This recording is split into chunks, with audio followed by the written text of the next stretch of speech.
চলো আজকে তোমাদের সাথে শেয়ার করব সহজ পদ্ধতিতে ঘুগনি ও লুচি রেসিপি। তো চলো, এখানে সব কিছু সেদ্ধ করে রাখা আছে, আলু মটর, তারপরে কড়াইতে তেল, পেঁয়াজ কুচোনো, তারপর তেজপাতা, দারচিনি, এগুলোকে দিয়ে ভালো করে একটু লাল করে ভেজে নিতে হবে।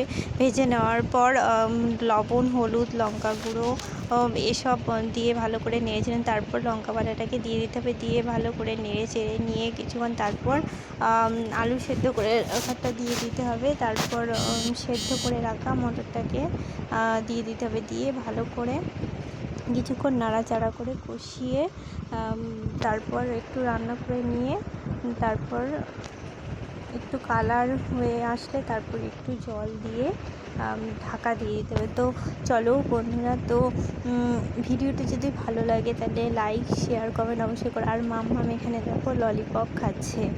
আর দেখো কিছুক্ষণ ঢেকে রাখার পর তারপর খোলার পর দেখো কত সুন্দর একটা রং বেরিয়েছে, কি সুন্দর গন্ধ বেরিয়েছে। আর বাইরে ওয়েদার খুবই খারাপ, বৃষ্টি হচ্ছে, আর বৃষ্টির মধ্যে ঘুগনি লুচি খেতে দারুণ ভালো লাগে। তো জলটা শুকিয়ে এসেছে, তারপর আর একটু কিছুক্ষণ রান্না করে নেবো। তারপর একটু পরিমাণ মতো আর একটু তেল দিয়ে নিতে হবে, তেল দিয়ে কিছুক্ষণ রান্না করতে হবে। আর দেখো এখানে জলটা পুরো শুকিয়ে গেছে।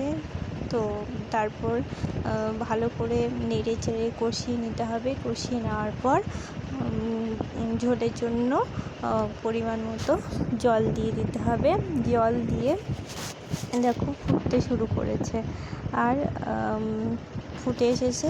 দেখো ঘুগনি চটপট রেডি হয়ে গেছে। আর এখানে দেখো লুচি করার জন্য লুচিগুলোকে গোল গোল করে নিয়েছি। তারপর এখানে বেলনাতে লুচিগুলো বেলে নেব ভালো করে, সবগুলোকে সুন্দর করে ছোটো ছোটো করে তেল দিয়ে, যাতে ভালো হয় আর নরম হয়। তো চলো সবগুলোকে একটা একটা করে লুচিগুলোকে বেলে নিয়েছি। তারপরে কড়াইতে তেল দিয়ে লুচিগুলো ভালোই হচ্ছে, ফুলকো ফুলকো টাইপের, আর দারুণ বৃষ্টিতে খেতে খুব ভালো লাগবে। তো চলো লুচিগুলোকে ভেজে নিই। দেখো এখানে লুচিগুলো কত সুন্দর একটা কালার এসেছে। আর দেখো লুচি ভাজা কমপ্লিট হয়ে গেছে। তো এবার খাওয়ার জন্য রেডি ঘুগনি।